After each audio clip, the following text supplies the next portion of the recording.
কথায় আছে শেখার কোনো বয়স হয় না। এবার বাস্তবেও সেটা প্রমাণ করলেন নদিয়ার হাঁসখালির বাসিন্দা বলরাম মণ্ডল ও কল্যাণী মণ্ডল। শুধু পড়াশোনা চালিয়ে যাওয়ার অদম্য ইচ্ছের জোরে ছেলের সঙ্গে বসে উচ্চ মাধ্যমিক দিয়েছেন এই দম্পতি। হ্যাঁ, ঠিকই শুনেছেন, বাবা মা ছেলে একসঙ্গে উচ্চ মাধ্যমিক পরীক্ষা দিয়েছেন।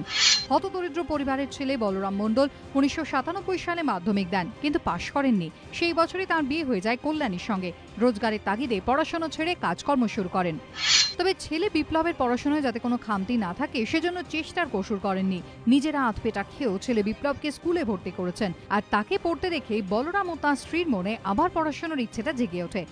ভর্তি হয়ে যান রবীন্দ্র মুক্ত বিশ্ববিদ্যালয়। 2013-14 সালে সেখান থেকেই মাধ্যমিক পাশ করেন। পরের বছর সেখান থেকে মাধ্যমিক পাশ করেন বলরামের স্ত্রীও। এরপর ছেলের সঙ্গেই হাঁসখালির হাজরাপুর হাই স্কুলে ভর্তি হয়ে যান। প্রথমে মনে হয়েছিল কে কি বলবে, কিন্তু অদম্য ইচ্ছের কাছে সেসব চিন্তা পাত্তা পায়নি। বাবা মা ছেলে একসঙ্গেই 2 বছর স্কুলে গেছেন। ছেলে বিপ্লব প্রাইভেট টিউশন পড়তো, তারপর সেই বাবা মাকে পড়াতো। উচ্চ মাধ্যমিকে ছেলে বিপ্লব পেয়েছে 253, মা কল্যাণী পেয়েছেন 228। আমরা তিনজনে আমরা উচ্চ মাধ্যমিক পরীক্ষা দিলাম, তো মা পাস করেছে, আমি পাস করেছি, বাবা বাইসেন্স ব্যাক পেয়েছে। ঠিক আছে, তো মনটা খারাপ লাগছে যে আমরা দুজনে অবশ্য পাস করেছি, বাবা ব্যাক পেয়েছে। তো পরবর্তীতে আশা করছি যেটাই ব্যাক পেয়েছে সামনের বছর আবার দেবে।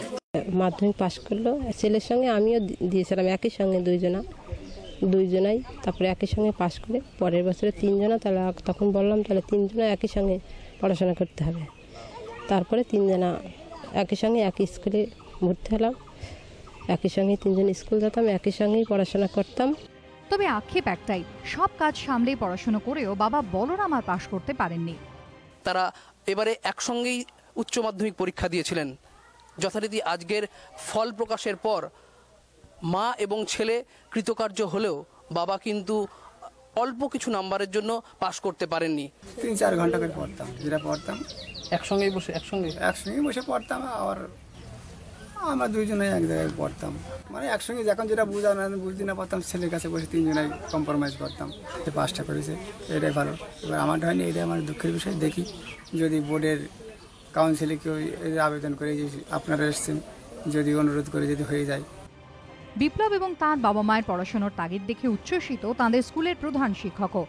বলরাম এবং তার স্ত্রী, তার পুত্র 3 জনে মিলেই আমাদের স্কুলে ছাত্র ছিল এবং আমরা তাকে উৎসাহিত করেছিলাম। পড়াশুনো করেছিল, সে রেগুলার ক্লাসও করতো, চেষ্টা করতো। সে একটা অত্যন্ত শ্রমজীবী পরিবার থেকে আসা, কিন্তু এই পরীক্ষায় আমরা খুব খুশি হতাম যদি সে সাকসেসফুল হতে পারতো। সে সাকসেসফুল হতে পারেনি, কিন্তু তার স্ত্রী এবং পুত্র সাকসেসফুল হয়েছে, আমরা খুব আনন্দিত।